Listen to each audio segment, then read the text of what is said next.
l'ami de mon mari a tenté de s'emparer de sa cérémonie funèbre après sa mort, puis a prétendu être enceinte de lui et a posté des photos retouchées d'eux ensemble jusqu'à ce qu'elle fasse une dépression nerveuse.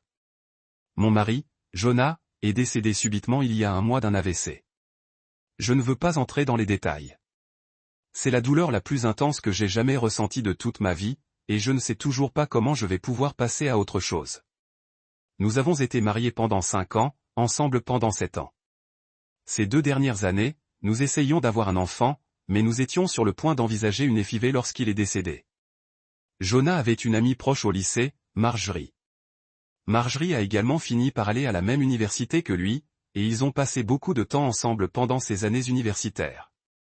Jonah a dit qu'il appréciait la compagnie de Marjorie, mais n'a jamais ressenti autre chose que de l'amitié pour elle, ce que je crois totalement. Jonah a fréquenté d'autres femmes à cette époque, mais m'a confié que Marjorie lui avait souvent laissé entendre qu'elle souhaitait qu'il l'invite à sortir. Elle plaisantait aussi en disant qu'elle voulait qu'il soit son plan B au cas où elle ne rencontrerait personne et ne se marierait pas avant 30 ans. Quand j'ai commencé à fréquenter Jonah, il avait déménagé à quelques heures de chez lui. Malgré cela, Marjorie a immédiatement trouvé des excuses pour venir nous voir en ville, généralement en nous encourageant à boire un verre, puis en s'évanouissant sur le canapé de l'appartement de Jonah. La plupart du temps, elle ne me dérangeait pas, mais elle avait l'habitude de dire des choses comme « Tu sais, tu as ruiné notre mariage ». Et de souligner tout ce qu'elle savait de lui, comme ce qu'il prenait dans son café, ses groupes préférés, etc. Au fil de notre relation, et surtout après notre mariage, Jonah a définitivement pris ses distances avec Marjorie.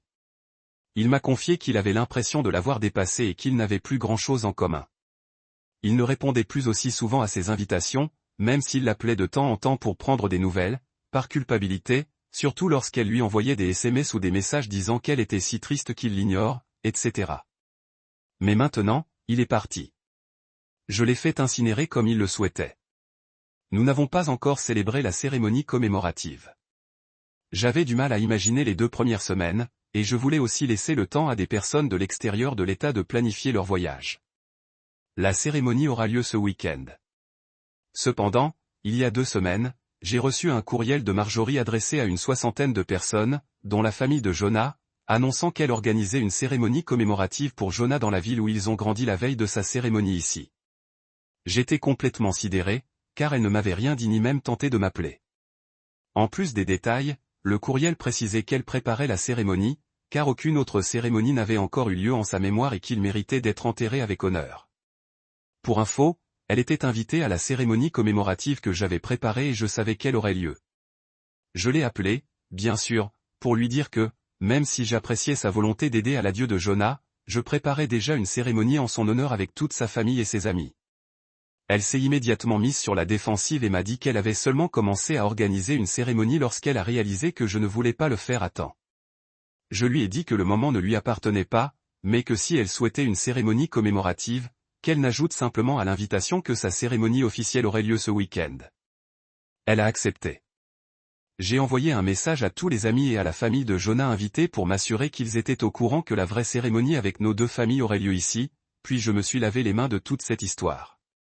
Cette semaine, j'ai reçu un message sur Facebook du cousin de Jonah, m'informant que Marjorie, qui m'a apparemment bloqué sur Facebook, avait créé un événement pour la cérémonie officielle de Jonah, sa propre commémoration, et invité tout le monde.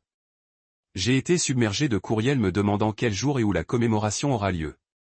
Je suis vraiment furieux. Je n'ai pas l'énergie émotionnelle de gérer ça. J'ai fini par publier un message sur mon mur rappelant la date de sa commémoration et demandant aux gens de bien vouloir la partager. Heureusement, je pense que les membres les plus âgés de la famille n'utilisent pas souvent Facebook ou les courriels, donc la plupart d'entre eux n'ont pas été déroutés, mais beaucoup de gens pensent maintenant que la cérémonie de Marjorie est la vraie. J'ai rappelé Marjorie pour lui demander d'ajouter un addendum à son événement, précisant que sa véritable commémoration aurait lieu ici. Elle m'a dit que Jonah aurait voulu que ce soit ainsi, et que si je n'appréciais pas ses efforts, je n'étais pas invité à lui dire au revoir. Je lui ai répondu que c'était normal, vu que je lui avais déjà dit au revoir en le tenant dans mes bras au moment de sa mort. Elle a raccroché. Apparemment, elle est en train de raconter à ses amis communs qu'il prévoyait de me quitter parce que je n'arrivais pas à concevoir. Elle a aussi dit que nous l'avions contactée pour qu'elle porte un bébé. Que des mensonges. sa cousine m'a envoyé une capture d'écran d'un texto où elle disait que Johan avait toujours pensé que nous aurions le plus beau bébé ensemble et qu'on ne comprenait pas à quel point il désirait des enfants. Je ne sais plus quoi faire. Peu m'importe ce qu'elle dit de moi, mais elle ternit maintenant la mémoire de mon mari, surtout en disant qu'il voulait divorcer. Jonah ne m'aurait jamais quitté. Et tous ceux qui le connaissent savent que nous étions engagés l'un envers l'autre par-dessus tout. Je dois trouver comment dire à cette femme de partir sans l'encourager à répandre d'autres mensonges. Et j'ai aussi envie d'oublier tout ça, de me glisser dans mon lit et de ne plus jamais me relever. Aidez-moi, s'il vous plaît. Mise à jour. Je m'excuse de ne pas avoir fait de mise à jour plus tôt, mais il s'est passé beaucoup de choses ces derniers jours. Merci à tous ceux qui ont proposé leur aide et leurs conseils. Pour ceux qui ont offert une aide financière, Jonah et moi étions dans une situation financière stable. Je vais être à l'aise jusqu'à ce que je décide de retourner au travail. Votre aide a été grandement appréciée, cependant, et je suis vraiment impressionné par votre gentillesse. J'ai suivi le conseil de la plupart des commentaires et j'ai appelé la chapelle où Marjorie préparait son service. J'ai parlé au pasteur qui m'a immédiatement dit qu'il essayait de me contacter au sujet du service. Apparemment, Jonah et Marjorie avaient tous deux grandi dans cette église. Je ne suis pas croyant, et Jonah non plus à l'âge adulte. Ma messagerie vocale a été inondée, il est donc tout à fait plausible que j'ai oublié son appel. Il a immédiatement exprimé sa tristesse d'apprendre la perte de Jonah et m'a dit avoir reçu mes coordonnées de la grand-tante de Jonah, qui fréquente toujours l'église. Il a dit avoir été surpris que Marjorie ait demandé à organiser une cérémonie pour Jonah, mais elle avait prétendu que Jonah et moi étions séparés et que je ne voulais pas être impliqué.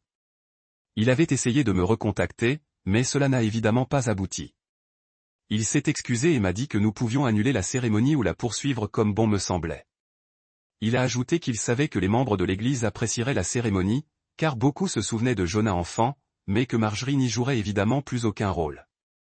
J'ai accepté que la cérémonie ait lieu. Après notre conversation, il a appelé Marjorie pour lui parler et l'a informé qu'elle n'était plus la bienvenue pour participer à l'organisation de la cérémonie en raison de son comportement. Il n'a pas voulu me raconter tout ce qu'elle avait dit, mais a dit qu'elle était bouleversée et lui a recommandé des services de santé mentale et de spiritualité qu'il espère qu'elle acceptera. Apparemment, elle s'est excusée d'avoir menti et a demandé à me parler, mais j'ai refusé. Je regrette qu'elle soit vraiment contrite, mais j'ai trop de choses à faire en ce moment. Nous avons eu 2 belles messes pour mon mari. D'abord celle à l'église de sa ville natale, puis celle, non religieuse, que j'avais prévue. Tous ceux qui étaient venus voulaient honorer Jonas, et c'est tout ce qui compte vraiment. On m'a raconté une 12aine d'histoires à son sujet que je n'avais jamais entendues auparavant, et j'ai tellement ri que j'en ai pleuré, puis encore pleuré. Ma cousine guettait Marjorie et, honnêtement, je n'ai pas pensé à elle de tout le week-end. Elle est arrivée à la première messe et le pasteur a fini par lui parler à mon insu. Ma cousine dit qu'il s'est montré compréhensif mais ferme et lui a dit que sa présence serait inappropriée. Étonnamment, elle est partie sans faire d'histoire. Je ne suis toujours pas sûr que cette situation soit entièrement résolue, mais j'ai pu enterrer mon mari comme il le méritait, et c'est le plus important pour moi en ce moment. Merci à tous pour votre soutien. Première modification. J'hésitais à en parler, mais cette communauté a été tellement géniale que je me suis dit que je le ferais aussi. Ce week-end, j'ai réalisé que j'avais un retard de règles, et d'habitude, je suis réglé comme une horloge. C'est peut-être juste le stress, mais je vais faire un test plus tard. Je n'arrive pas à décider si je suis incroyablement optimiste ou complètement terrifié.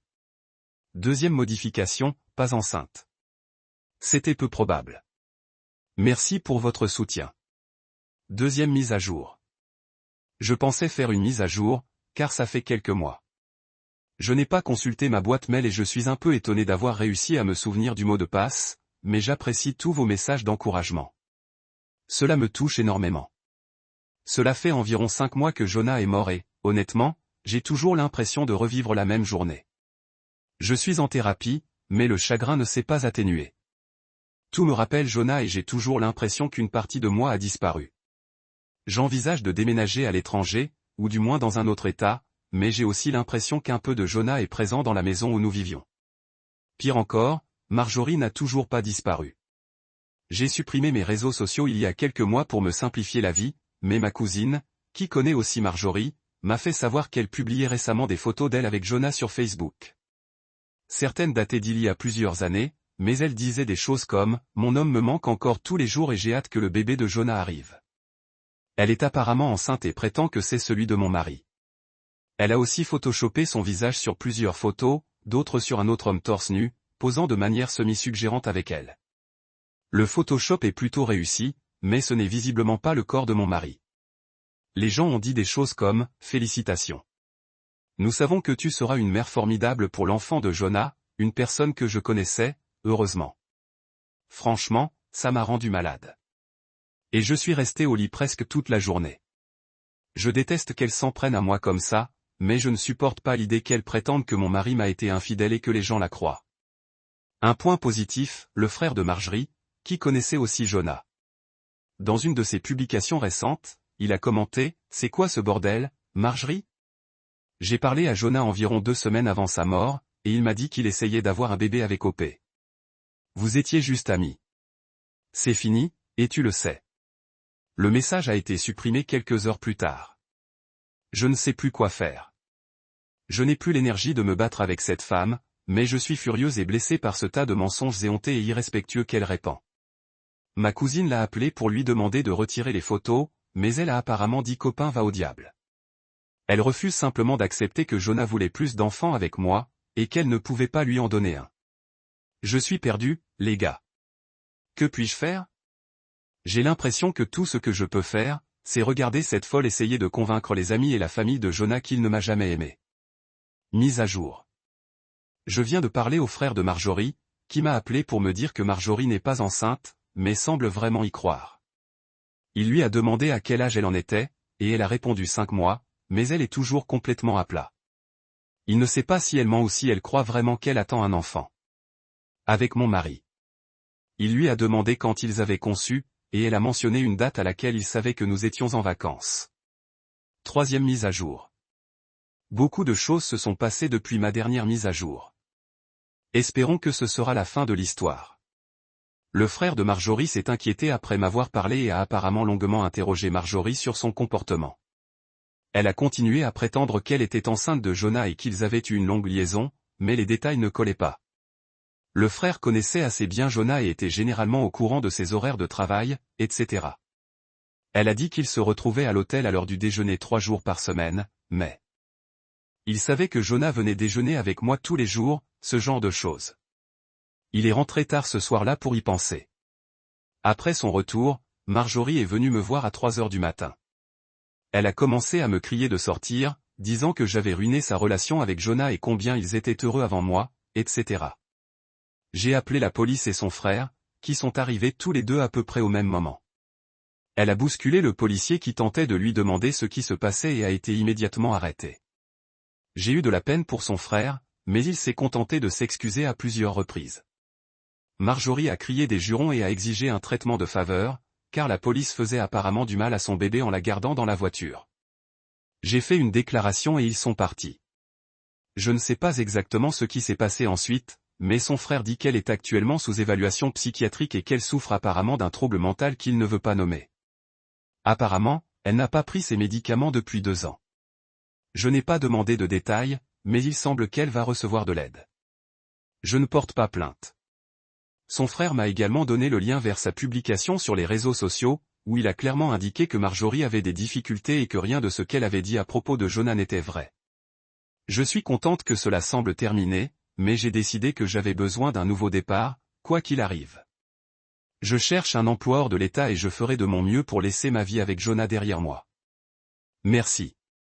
Merci à tous pour votre aide et vos encouragements. Histoire suivante, ma femme s'est vue proposer un emploi de 400 000 $ en Californie, ce qui obligerait notre famille à quitter l'Irlande. Mais lorsque j'ai exprimé mes inquiétudes concernant le déménagement, elle a suggéré de partir seule et de me laisser avec nos 2 jeunes filles. Ma femme, de nationalité M37, de nationalité F38, s'est récemment vue proposer un poste dans une grande entreprise californienne. Elle travaille actuellement comme ingénieure chimiste à Dublin, où elle perçoit un salaire très compétitif. Le seul hic, du moins pour ma femme, c'est qu'il y a peu de possibilités d'évolution professionnelle dans son poste actuel, car elle a déjà atteint le poste le plus élevé disponible dans son service. Il y a quelques mois, elle m'a confié qu'elle cherchait un nouvel emploi, car elle se sentait épuisée par son poste actuel. En tant que mari, bien sûr, je l'ai soutenue de tout mon cœur. Elle n'a jamais vraiment parlé de nous, ni même de sa candidature pour un poste en Californie. Depuis qu'elle a reçu son offre il y a quelques jours, elle est très heureuse et enthousiaste à l'idée de s'installer là-bas. Malgré mes inquiétudes, je l'ai beaucoup soutenue, car je ne voulais pas qu'elle pense que je ne suis pas content pour elle, car je le suis. Mais je ne veux vraiment pas déménager aux États-Unis. Ma femme et moi sommes originaires des Philippines. Nous avons 2 petites filles nées ici, en Irlande. L'aînée entrera à l'école primaire cette année, et je crains que si nous déménageons un jour, elle ait du mal à s'adapter à un pays complètement différent. De plus, avec le climat politique actuel, j'ai peur qu'elle soit victime de harcèlement parce qu'elle est immigrée. Non pas que cela soit impossible ici, mais les chances que cela arrive aux États-Unis sont plus élevées. Nos parents nous rendent aussi souvent visite depuis les Philippines, et ils sont présents dans la vie de nos enfants. Mais, compte tenu du climat politique actuel, si nous déménageons aux États-Unis, il pourrait être difficile pour nos parents de demander un visa touristique et de venir nous voir en avion. Ma femme est vraiment heureuse et je suis ravi de la voir aussi enthousiaste, surtout après l'avoir entendue se plaindre pendant des mois de l'insatisfaction de son travail actuel.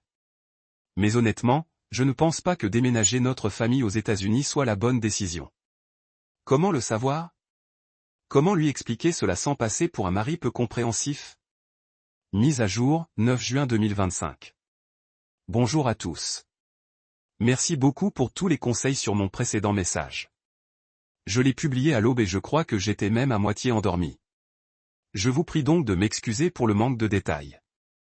Je ne m'attendais pas à recevoir autant de commentaires et je ne peux pas répondre à tous. Je publie donc un message séparé pour répondre à certaines questions fréquentes et donner quelques nouvelles. L'entreprise pour laquelle elle travaillera est située à Sunyal, en Californie. Son salaire de première année est estimé à près d'un demi-million de dollars américains. Il propose de couvrir les frais de déménagement de notre famille de 4 personnes, et une fois en Californie, nous aurons un logement temporaire pendant 60 jours. Elle recevra également une prime à la signature de 30 000 $. Ces 2 primes, l'aide au déménagement et la prime à la signature, sont soumises à une clause de rétention. Je pense qu'elle doit travailler pour l'entreprise pendant au moins 24 mois, sinon elle devra les rembourser. Son salaire de base sera de 410 000 $. Plus du double de son salaire actuel. Concernant l'immigration, l'entreprise parrainera son visa H1B et un parrainage permanent envers sera disponible après 24 mois d'emploi. Elle bénéficiera également de congés payés illimités et son assurance maladie sera prise en charge à 100% par son employeur. Enfin, elle bénéficiera d'unités d'action restreintes acquises pendant 4 ans et d'un plan 401K. Actuellement, nous gagnons un peu plus de 520 000 $ par an en tant qu'ingénieur. Je travaille à distance comme ingénieur logiciel pour une entreprise américaine, mais cet arrangement pourrait être impacté si nous déménageons aux États-Unis, car je ne serai probablement pas autorisé à travailler avec un visa H4. Nous sommes également propriétaires d'une maison de 6 chambres à Dublin. Déménager en Californie signifierait devoir payer un loyer ou contracter à nouveau un prêt immobilier. Nous sommes également allés plusieurs fois en Californie, et ma femme apprécie le fait que ce pays compte de nombreux Philippins. Elle aimerait que nos enfants grandissent entourés d'autres enfants philippins. De plus, elle a quitté les Philippines pendant très longtemps. Elle l'a fait. J'ai fait mon doctorat à Singapour pendant 5 ans, et 2 ans plus tard, nous avons déménagé à Dublin. Je pense que l'idée d'être parmi les nôtres rend l'idée de déménager en Californie plus attrayante. Bref, je lui ai fait part de mes inquiétudes aujourd'hui, et nous en discutons depuis ce matin. Elle semble vraiment déterminée à accepter ce poste. Je lui ai demandé si ce poste l'attirait parce qu'il la passionnait vraiment, ou si elle souhaitait simplement échapper à son poste actuel.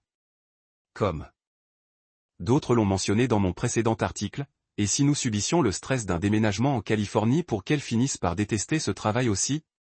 Je lui ai dit que si sa principale raison était de quitter son poste actuel, elle pouvait tout simplement démissionner. D'ailleurs, je l'encourage à démissionner depuis qu'elle m'a confié son épuisement professionnel l'année dernière. Je lui avais même suggéré de prendre un mois de congé aux Philippines pour se ressourcer et l'aider à récupérer avant de se remettre en quête d'un emploi. Bon sang, elle peut bien prendre une année sabbatique, je m'en fiche. Ça ne me dérange pas du tout. Elle est incroyablement talentueuse et son CV est impressionnant. Je ne pense vraiment pas qu'elle aurait beaucoup de mal à trouver quelque chose de nouveau et de plus épanouissant, et elle ne se trouve pas aux États-Unis une fois qu'elle aura décidé de reprendre le travail. La seule réponse qu'elle a pu me donner à ma question a été « Je ne sais pas, nous avons fait les calculs et elle pense que c'est faisable, même avec un seul revenu. » Après avoir lu tous les commentaires sur mon précédent article, je suis convaincu que même avec un salaire annuel de 400 000 $, nous ne pourrons pas maintenir le même niveau de vie qu'à Dublin. Nous voyageons souvent et notre aîné pratique de nombreuses activités au fil des ans, comme le sport et des cours de musique. Nous prévoyons également de l'inscrire dans une école privée. J'ai peur que si nous continuons à vivre comme en Irlande, nous épuiserions rapidement nos économies. Heureusement, après lui avoir parlé des actualités et de la situation actuelle aux États-Unis, ainsi que des fusillades dans les écoles, elle a admis que ce n'était peut-être pas une bonne idée de partir en famille. Mais maintenant, elle insiste pour partir seule et rentrer en Irlande en vacances pour nous voir, ou nous la rejoindre. Honnêtement, je suis vraiment contrarié qu'elle ait pu suggérer ça, surtout que notre aîné est sur le point de commencer l'école. Elle passerait à côté de tant de choses en tant que parent. Je lui ai demandé quel serait notre plan à long terme si elle décidait de suivre cette voie, car nous ne pouvons raisonnablement pas maintenir une relation à distance éternellement. Je suppose que ça a touché une corde sensible. Elle a craqué et m'a dit que si je ne voulais pas qu'elle prenne ce poste, je devrais simplement le dire au lieu de faire semblant de la soutenir tout en essayant constamment de l'en dissuader. Honnêtement, je suis tellement fatigué et bouleversé. J'essaie vraiment de garder la tête froide et de la rejoindre à mi-chemin, mais j'ai besoin qu'elle fasse de même pour moi. Elle est généralement très rationnelle, alors cette crise actuelle, plus cette envie soudaine de déménager en Californie, me perturbe énormément. Nous sommes dans l'impasse pour le moment, mais j'ai peur que si elle continue d'insister pour aller en Californie de son côté, personnellement, je finirai par accepter de déménager là-bas en famille. J'aime ma femme et mes filles, et je ne veux vraiment pas qu'elles soient séparées. Elle a jusqu'à la fin du mois pour se décider, alors j'espère qu'elle aura changé d'avis d'ici là. Merci à tous pour votre soutien, vos conseils et vos gentils mots.